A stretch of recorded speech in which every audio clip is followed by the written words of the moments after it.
नमस्कार, मैं हूं शशि रंजन और आपका बहुत बहुत स्वागत है जनता टीवी में। और आप देख रहे हैं हमारे साथ खास कार्यक्रम थर्मामीटर दिल्ली वाला।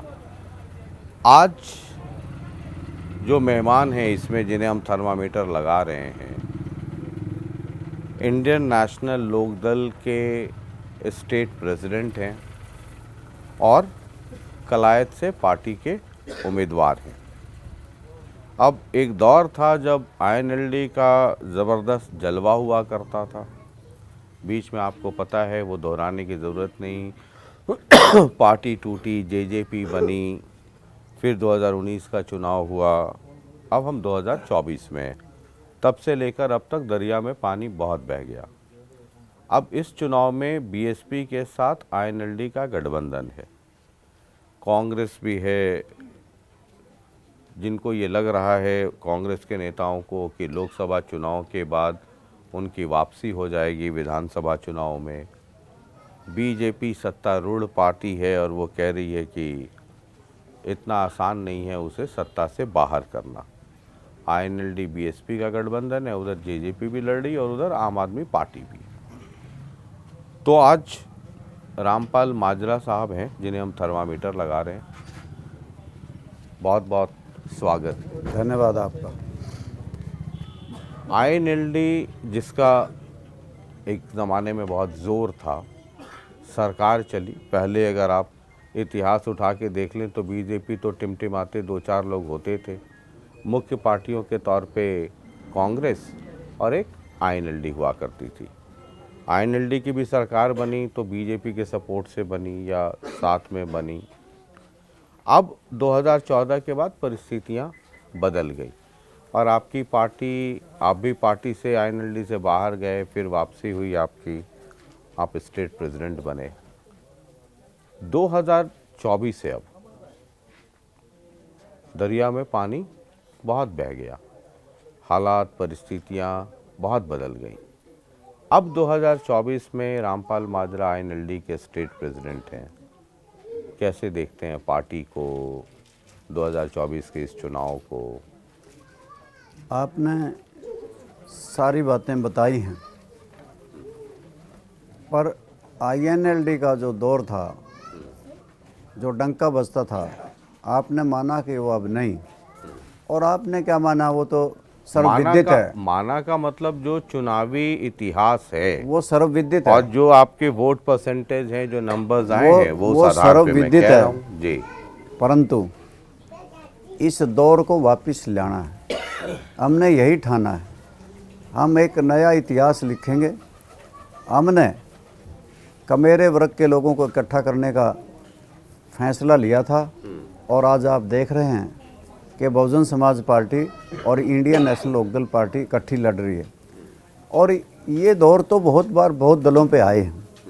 मैंने बहुत दलों को सिंकुड़ते हुए देखा है। बंगाल में कभी डंका बजता था कम्युनिस्ट पार्टी का, अब नहीं है, साफ हो गए वो तो। ये तो दौर कई स्टेट्स में आए। कभी आपने पंजाब में देखा होगा, माननीय स्वर्गीय प्रकाश सिंह बादल की तूती बोलती थी, अब नहीं है। परंतु क्या सदा इस समय एक जैसा थोड़े रहता है, समय बदलता रहता है। कभी इंसान ऊंचाइयों पर जाता है, कभी नीचे धरातल पे भी आता है। अब की बार हम आईएनएलडी और बीएसपी के लोग इनको धराशायी करके अपनी सरकार बनाएंगे। आपने कहा समय बदलता है, मैं भी उससे इत्तेफाक रखता हूँ कि समय बदलता है। सब समय एक तरह नहीं होता है, लेकिन अगर समय लंबा हो जाए तो वो चिंता का कारण हो जाता है। समय इतना लंबा हो जाए और पार्टी की हालत ऐसी हो जाए कि सिंबल बचाने पे भी आफत आ जाए, वो चिंता का कारण हो जाता है। अप्स एंड डाउन्स, ऊपर नीचे चलता रहता है। कोई हार गया, कोई जीत गया, वो चलता रहता है। लेकिन अगर पार्टी के सिंबल पे भी संकट आने लगे और दौर लंबा हो जाए तो ये तो चिंता का विषय है। एक बात मुझे सीखने को मिली, a man is always a learner. Bahujan Samaj Party के नेताओं को, इनके कार्यकर्ताओं को सलाम करता हूं कि इन्होंने हरियाणा प्रदेश में कभी राज देखा भी नहीं और ना ये किसी दौर से घबराए। मैं इनको इसलिए मान के चलता हूं कि जब ये इतना दौर गुजार सकते हैं, अगर हम पे कोई दौर आया है, हमें भी उसे सहरस स्वीकार करना चाहिए। अब अच्छे दिन भी आएंगे। बहुजन समाज पार्टी और लोकदल पार्टी दोनों ही बहुत संघर्षशील कार्यकर्ता हैं। इनके कार्यकर्ताओं की जड़ें बहुत मजबूत हैं और मुझे लगता है कि हरियाणा प्रदेश की राजनीतिक तस्वीर बदलेंगे और हरियाणा प्रदेश की तस्वीर बदल के हम नया आयाम स्थापित करेंगे और जीत का परचम लहराएंगे। अभी कुछ दिन पहले आपकी पार्टी के जो कर्ता धर्ता हैं अभय सिंह जी, उनसे मेरी बात हो रही थी तो मैंने कहा कितना आपको लगता है कि कितनी सीटें आ जाएंगी, तो बहुत हिम्मत जुटाने के बाद अभय सिंह जी कह पाए कि 20-25 तो कम से कम हम जीत ही जाएंगे। सरकार बनाने के लिए 46 की ज़रूरत होती है, लेकिन अब भी पार्टी इतनी ही हिम्मत कर पा रही है कि 20-25 बोल पा रही है। पिछली बार बीजेपी का हौसला बुलंद था तो 75 पार कह रहे थे, बीजेपी वाले 400 पार कह रहे थे दिल्ली के नेशनल लेवल पे लोकसभा चुनाव में, लेकिन आपकी पार्टी बहुत हिम्मत जुटाने के बाद भी 20-25 कह रही है। वो गपोड़ संख हैं। भारतीय जनता पार्टी के लोगों ने 75 का दावा किया था, वो कितनी लेके आए 40, और उन्होंने कहा कि 400 पार लोकसभा में 240 लेके आए। हम सच्चे सुच्चे हैं। अभय सिंह ने कही होगी आपको जो सामने वो जो उसके दिल में होगी, परंतु हम गपोड़ संघ नहीं हैं। हमने जो उन्होंने दावा किया है कि 20-25 में इसको ये कह सकता हूँ 40 सीट तक तो हम पहुँच ही जाएंगे। आपने कहा फिर मेजोरिटी के बिन सरकार कैसे बनाओगे? क्या 2009 में कांग्रेस की मेजोरिटी थी? क्या 2019 में सरकार बनी भारतीय जनता पार्टी उसकी मेजोरिटी थी? वो भी 40 लेके आए थे और 40 में ही उन्होंने सरकार बनाई। तो इस बार से हॉर्स ट्रेडिंग हुई। वो तो 10 वाले भी सरकार बना लिए, मतलब 10 जिनको 10 आया था वो भी सरकार। ऐसे मौके लग जाया करते हैं, सदा नहीं आते। अब की बार आप देख लेंगे, यूं तो हज का भी टूट करके वो भी गवर्नमेंट में आए थे, सभी मंत्री बने थे 2009 में। इसी प्रकार से जेजेपी टूटने के डर में उन्होंने समर्थन किया था, जब नज़दीक समय आया तो वो सारी बिखर गई। और ये समय अब की बार का एक नया इतिहास लिखेगा। लोकदल पार्टी और बीएसपी जीत के जाएगी और अपनी सरकार बनाएगी। अगर 20-25 अगर आ गई बीएसपी और आईएनएलडी के गठबंधन को, तब तो फिर मतलब आप 90 में से निकाल दीजिए 20-25, तो कितने बच गए? 60-65-70 सीटें बच जाएंगी। तो इसका मतलब तो 70 में अगर दोनों या तो हंग हो जाएगी या फिर किसी एक को एब्सोल्यूट मेजॉरिटी मिलेगी। अगर आपको 20-25 आ गई, किसी एक को कांग्रेस या अगर बीजेपी को एब्सोल्यूट मेजॉरिटी आती है, तो फिर तो चाहे कांग्रेस या बीजेपी वो तीसरे नंबर की पार्टी हो जाएगी हरियाणा में। ऐसा आपने कहा, माना है कि इस तरह के समीकरण होंगे। मतलब हो सकते हैं, अब क्या होगा हो तो ये भी सकता है हम 50 की 50 जीत जाएं। अब हो तो ये भी सकता है कि आप 90 की 90 जीत जाएं। ये भी हो सकता है। हमने ही सबसे ज़्यादा सीटें जीती हुई हैं, इतिहास लिखा हुआ है। 1987 याद करो, हमने 85 सीटें जीती थी। उस आंकड़े को कोई छू भी नहीं सका था। अब की बार अगर कोई ऐसी हंग असेंबली आती है, अगर इस प्रकार की परिस्थितियां बनती हैं, हम किसी को समर्थन नहीं करेंगे।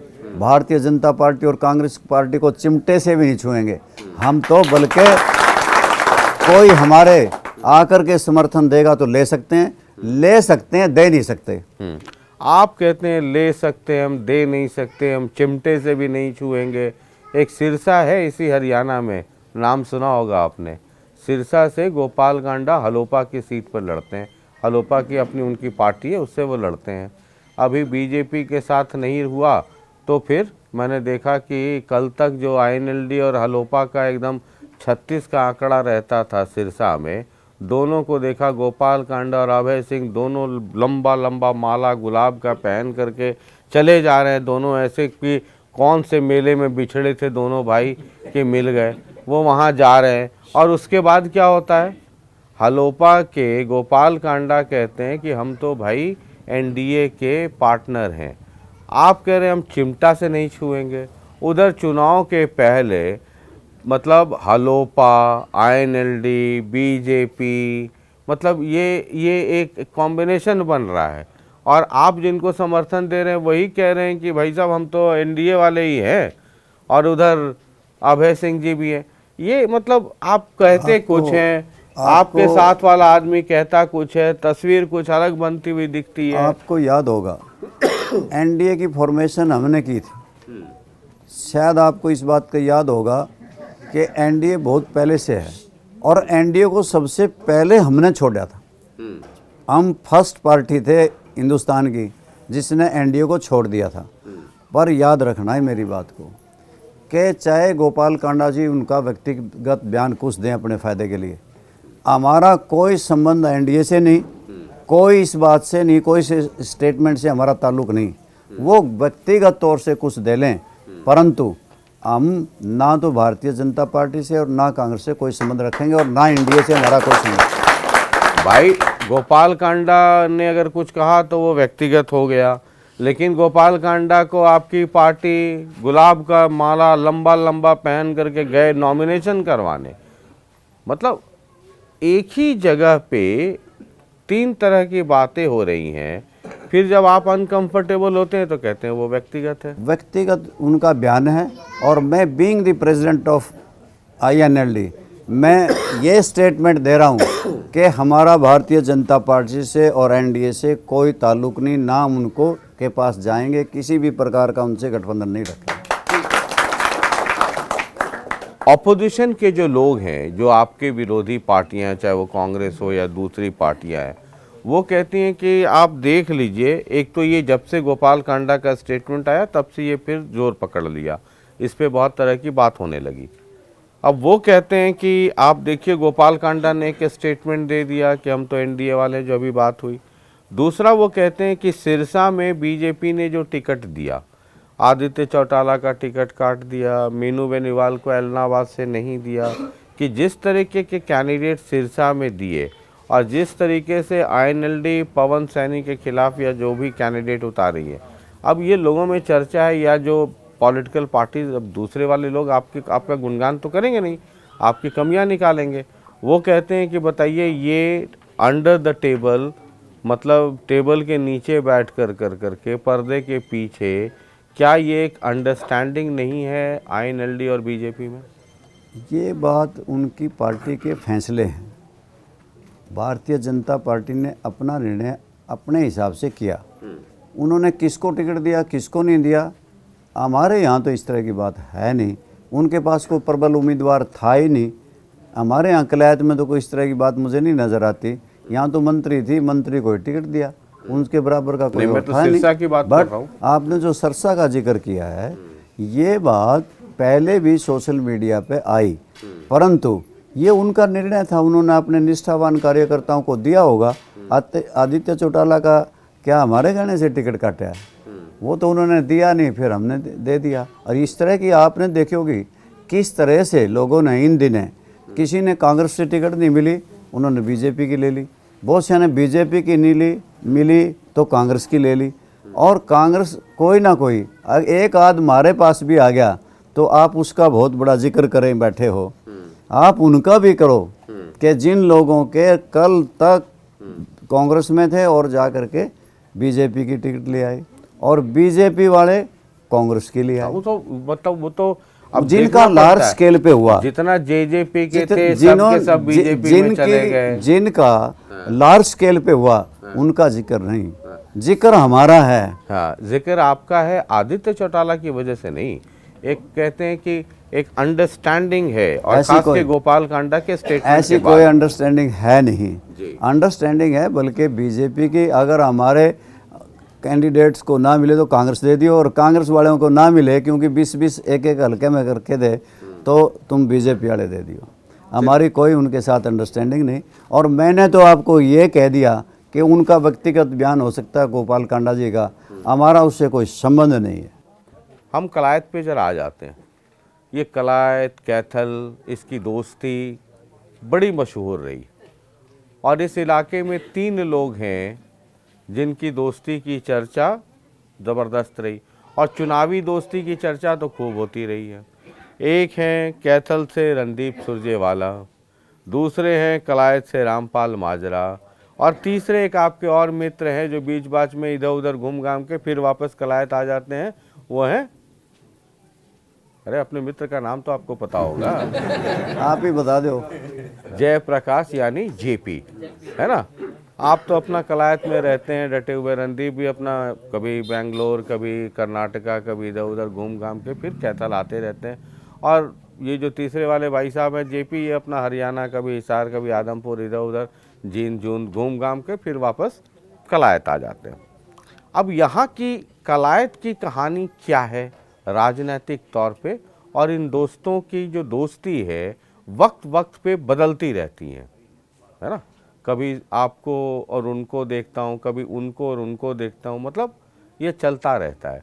आज की तारीख में क्या है, और एक ये भी है बड़ी दोस्ती में कहावत ये भी है कि दुश्मन का दुश्मन दोस्त होता है। मैंने जयप्रकाश जियों को टिकट मिलने पे उनको कहा कि संयम और मैं रह करके चुनाव लड़ूँ। तब मेरी उनकी बात हुई थी जब उनका टिकट कटा हुआ था। और अब भी चुनाव हम कोई ज़्यादा कटुता से नहीं लड़ते। आज भी उनके प्रति आदर भाव है, कोई किसी प्रकार की हमारे बीच में कटुता नहीं। और जहाँ तक सवाल है कलायत विधानसभा क्षेत्र का, उनका बेटा चुनाव लड़ रहा है, मैं खुद चुनाव लड़ रहा हूँ, ये तो ठीक है। कलायत विधानसभा क्षेत्र का हर बच्चा इस बात का गवाह है। मैं 10 साल से नहीं हूँ, 2009 के बाद नहीं, 2014 में चुनाव हार गया, परंतु मैं हर परिवार के दुख सुख में शामिल रहा हूँ। ये आपकी बात सही है, कोई दिल्ली रहता है, कोई बम्बई, कोई कलकत्ता, कोई चंडीगढ़। आजकल दोस्ती का जहाँ तक प्रश्न आपने किया, दोस्ती तो राजनीति में रणदीप सिंह सुरजेवाला से आपने बताई, अगर इतनी गहरी होती तो वो मुझे कांग्रेस में ले जाते और कांग्रेस में ले जा करके वो मुझे टिकट दिलवाते। दोस्ती है ऊपरली ऊपरली। नहीं, अब देखिए दोस्ती तो है, लेकिन अब उनकी दोस्ती जेपी से भी है, लेकिन नहीं चाहते हैं कि दोस्त जो है अड़ोस पड़ोस में घर बसाए। तो अब कौन किसको टिकट दिलवा पाता है, कुछ उम्र का भी है, ये भी एक बड़ा सवाल है ना। तो वो दोस्त आपको टिकट नहीं दिलवा पाए तो कुछ ना कुछ तो मजबूरियां रही होंगी। तब कोई मजबूरी नहीं रही। टिकट बंटने से 4 महीने पहले ही मैंने निर्णय ले लिया था और मैंने ये कह दिया था कांग्रेस नहीं, मैं इसी पार्टी को, एक रीजनल पार्टी को सशक्त और मजबूत करूँगा। क्योंकि भारतीय जनता पार्टी वक्तन फ़क्तन या कांग्रेस बड़े नेताओं के साथ हमेशा धोखा कर जाती है। मुझे चौधरी संपत सिंह का उदाहरण आज भी याद है और पिछला भी याद है। इन्होंने, कांग्रेस वालों ने उसका कुछ व्यक्तित्व को किसी भी प्रकार का अहमियत नहीं दी, परंतु मैं इस बात को समझता था कि हरियाणा प्रदेश में एक ज़रूरत है रीजनल पार्टी को मजबूत करने की, और उसकी मजबूती के लिए हमने कोशिश करी है और बीएसपी के साथ गठबंधन किया। और आजकल आप कह रहे हो दोस्ती है, रणदीप सिंह सुरजेवाला के साथ है, कोई दिक्कत की बात नहीं। वो चाहते हैं कि रामपाल यहाँ से जीते, आप यही कहना चाहते हो? अमर जी, मतलब आपको पता है मैं तो खुल्लम खुल्ला इसमें मतलब कोई शक की बात नहीं। अब दुश्मन का दुश्मन संदेह है, दुश्मन का दुश्मन ना दोस्ती कोई होता है, संदेह है, ना कोई अंडर हैंड है कोई बात, या सर्वविदित है कि रणदीप सिंह सुरजेवाला की हार्दिक इच्छा है कि रामपाल यहाँ से जीत गया। मतलब चाहे वो आईएनएलडी का कैंडिडेट हो। ये हमारी दोस्ती के मामले में पार्टियों की कोई दीवारें नहीं है। अच्छा ये दिल मिले की बात होती है। अच्छा, वहाँ कोई पार्टी साटी ये सब कुछ कोई नहीं मायने नहीं है ना। दोस्ती में पार्टी की दीवार भी ढह जाती है, क्योंकि पहले बहुत चर्चा रहती थी। मैंने एक बार रणदीप जी से पूछा था, मोहब्बत ज्यादा है, प्यार ज्यादा है, इसलिए पार्टी पुर्टी कोई मायने नहीं रखती उनके लिए अब। अच्छा, तो रणदीप चाहते हैं कि उनके मित्र रामपाल माजरा यहाँ से जीत करके आए, जाएं, कलायत से जीत करके जाएं। और रामपाल माजरा चाहते होंगे कि उनके भतीजे की एंट्री हो जाए कलायत से, कैथल से पॉलिटिक्स में। मैं तो यही सोचता हूँ कि इस प्रकार से जो नौजवान आए हैं उनके लिए बहुत समय है, चाहे उनको राजनीति में आदित्य है सुरजेवाला जी, या यहाँ से विकास है, इनके लिए तो बहुत समय है राजनीति में। अभी से कोई ज़्यादा जल्दी करने की ज़रूरत नहीं। अच्छा, तो मतलब दोनों अभी घर पे बैठे हैं? ये तो आप समझ ही गए हो। अभी हमें करने दें। हाँ, नहीं तो फिर ये कैसी मतलब दोस्ती हुई कि रणदीप चाहेंगे कि रामपाल यहाँ से जीत जाए और रामपाल नहीं चाहते हैं कि उनका भतीजा भी। वो मेरा छोटा भाई है। बड़े भाई के प्रति उद्गार आए जाते हैं, अच्छा, भावनाएं बह जाते हैं। तो कलायत में ठीक है, तो फिर कलायत में एक अलायंस, एक अंडरस्टैंडिंग, एक सेटिंग हो गई रामपाल माजरा और रणदीप। ये कोई खास बात नहीं है, पहले भी होती नहीं है। पहले आप तो मेरी कह रहे हो। हाँ। दुनिया तो बहुत बड़े नेता पता नहीं के कर लेते हैं अंडरस्टैंडिंग। मैं तो कलायत में बैठा हूँ तो कलायत की ही बात करूंगा ना। और ना ही रणदीप सिंह सुरजेवाला के लिए कभी वोट मांगे, ना मांगते। हमने तो पहले भी अपनी पार्टी के लिए गोडे डाए हैं, उनके लिए सपोर्ट की हैं। हमने तो जब ओम प्रकाश चौटाला ने उपचुनाव नरवाणे में लड़ा था, तब से लेके हमने उनका कभी साथ रणदीप सिंह सुरजेवाला परिवार का दिया नहीं। ठीक है, कलायत में आप हैं, हारना जीतना अपनी जगह पे है। कलायत का दर्द क्या है? कलायत का दर्द तो भारतीय जनता पार्टी के राज में अनेकों घपले और घोटाले हुए। यहीं पे एक सफाई घोटाला हुआ है, तालाब खुदाई घोटाला हुआ है। पंचायतों को 2 साल वो नहीं था, पंचायतों का इलेक्शन ही हुआ, वो पैसा लूटा है जिला परिषद का, ब्लॉक समितियों का। तालाब खुदाई घोटाले के साथ रिचार्ज बोर्ड घोटाला हुआ, सफाई घोटाला हुआ। यहाँ भ्रष्टाचार चरम सीमा पे है। शिक्षा का कोई प्रबंध नहीं। हमारे वक्त में केवल 2 सेल्फ फाइनेंस कॉलेज खोले थे, कलायत में और सेरदा में। अब तो सरकार ने चलो मेहरबानी कर दी, वो अंडरटेकिंग कर लिए गवर्नमेंट के। हमारे वक्त में एजुकेशन पे बड़ा जोर दिया गया था, पीने के पानी पे दिया गया था, शिक्षा पे दिया गया, और इसके साथ साथ हमने सड़कों के जाल बिछाए थे। विशेष तौर से हमारा इलाका बेरोज़गारी में, जहाँ हरियाणा नंबर 1 पे, ये भी मेरे ख्याल में कलायत विधानसभा क्षेत्र भी बेरोज़गारी में नंबर 1 पे ही होगा। यहाँ ना कोई बड़ा कारखाना है और ना इधर कोई कारखाने लगाने की सोच किसी की। यहाँ पे हम बेरोज़गारी से ज़्यादा जूझ रहे हैं। मान लीजिए कि अगर कलायत ने, हालांकि ये तो 8 अक्टूबर को पता चलेगा, सब लोग चुनावी रणभूमि में हैं, जनता का आशीर्वाद किसको मिलता है 8 अक्टूबर को पता चलेगा। लेकिन आपको क्या लगता है कि कोई भी जीते, वो 3 काम प्रायोरिटी पे कलायत को ध्यान में रख के क्या किए जाने चाहिए? बेरोजगारी 2024 बेरोजगारी दूर करें। कैसे कर देंगे? सिर्फ मतलब कोशिश होगी क्या उसका फॉर्मूला सरकार में भी और सरकार से के बिन भी यहाँ पे उद्योगीकरण किया जाए, इन पे सेक्टर काटे जाएं ताकि यहाँ पे प्रोत्साहित किया जाए, उद्योगपति यहाँ पे आएँ, और जहाँ बेरोजगारी कम हो और इसके साथ साथ चिकित्सा का अच्छा प्रबंध हो और शिक्षा का अच्छा प्रबंध हो, इन पे जोर दिया जाएगा। और विशेष तौर से आमूल चूल परिवर्तन के लिए आजकल पानी निकासी की बहुत बड़ी समस्या है गांव में, उसका प्रबंध किया जाएगा। मैं विशेष तौर से ये मान के चलता हूँ, पीने का पानी अगर स्वच्छ हो जाए तो बहुत सी बीमारियों का इलाज हो जाता है। हमारे यहाँ पे तो बहुत सा पीलिया हेपेटाइटिस फैला हुआ है, क्योंकि यहाँ पीने का स्वच्छ पानी नहीं है। राजौंद क्षेत्र में कई बार आवाज़ भी उठाई, कई बार कैंप भी लगाए, बट उसका कोई उपचार हो नहीं पाया। पीने का स्वच्छ पानी हो, शिक्षा का प्रबंध हो, बेरोज़गारी दूर हटे और पानी निकासियों की व्यवस्था हो, और ये सारी बातें हम करेंगे। और हमने तो फैसला ले रखा है, अब की बार अगर बटन दबेगा चश्मे का तो पेंशन बुढ़ापा हो जाएगी 7,500। बटन दबेगा अगर चश्मे का तो बेरोज़गारी भत्ता मिलेगा 21,000। हमने कह दिया कि गांव में बसने वाले की बिजली होगी मुफ्त, पानी होगा बिन बिल के, और हमने कह दिया कि इसकी बार पढ़ाई और बीमारी का इलाज सरकार के खाते से होगा। पोर्टल ख़त्म करेंगे और जो 2 लाख पद खाली पड़े उन्हें भरेंगे, और प्रदेश में गृहिणी के खाते में 1100 रुपये आए महीने डालेंगे, 1 सिलेंडर मुफ्त देंगे।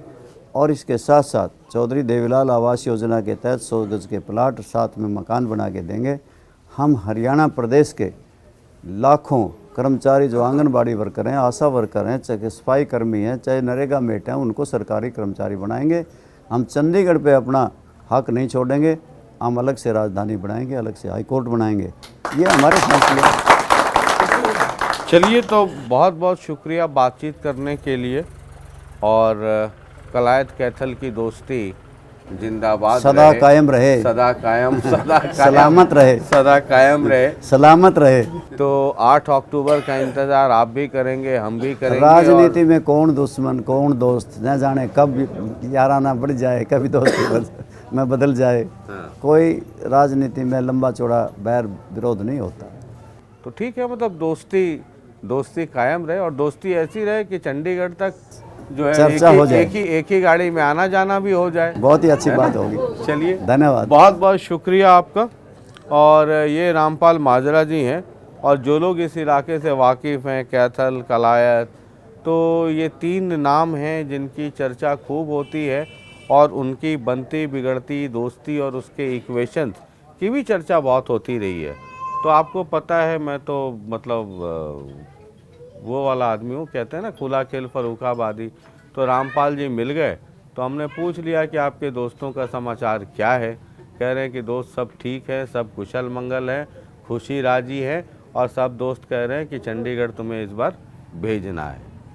बाद बाकी 8 अक्टूबर का आप भी इंतज़ार कीजिए, हम भी करेंगे। पूरा हरियाणा कर रहा है, जहाँ लड्डू बटेगा वहीं चलेंगे खाने। बहुत बहुत शुक्रिया, नमस्कार। लगातार देखते रहिए जनता।